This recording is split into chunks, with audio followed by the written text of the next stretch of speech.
சீர்காழி சிதம்பரம் எல்லாம் போட்டிருக்கு. கேட்டா பாயிண்ட் டு பாயிண்ட் தான் போட்டோம். பைபாஸ் அடிக்கிறோம் நடந்து போறேன்னு கேட்குறாங்க.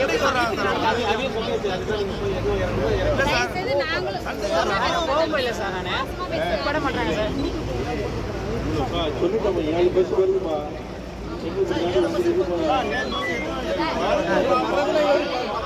திருச்சிக்கு வந்து பஸ் வந்துட்டே இருக்கு, கும்பகோணத்துக்கு வந்து பஸ் வரவே மாட்டேங்குது. கேட்டா வந்து மதுரை அந்த ஆக்சிடென்ட் ஆயிடுச்சு, அதனால வர லேட் ஆகுது அப்படின்னு சொல்றாங்க. ஆனா நான் வந்து 3 மணி நேரம் ஆகுது.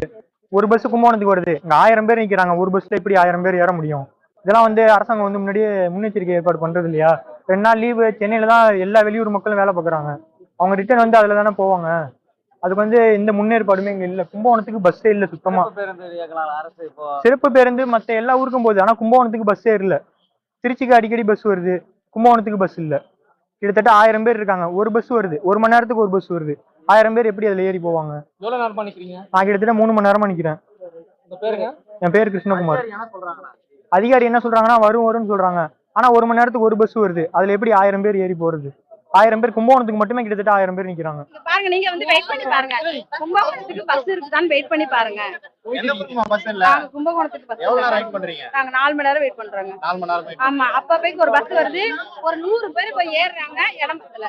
இங்க கேட்டா என்ன சொல்றாங்க அதிகாரிங்க? கேட்டா விட்டுருக்கோம்னு சொல்றாங்க. இன்ன வரல. அதனால என்ன பண்ணீங்கம்மா இப்போ? நாங்களும் இப்ப எல்லாம் போய் வீட்டுல தூங்க போறாங்கல்ல, சாப்பிட்டு சந்தோஷமா இருப்பாங்க. நாங்க போகணும் இல்லையா வீட்டுக்கு? நாங்க வீட்டுக்கு போகணும்ல, அதனால வெயிட் பண்றோம் நாங்க.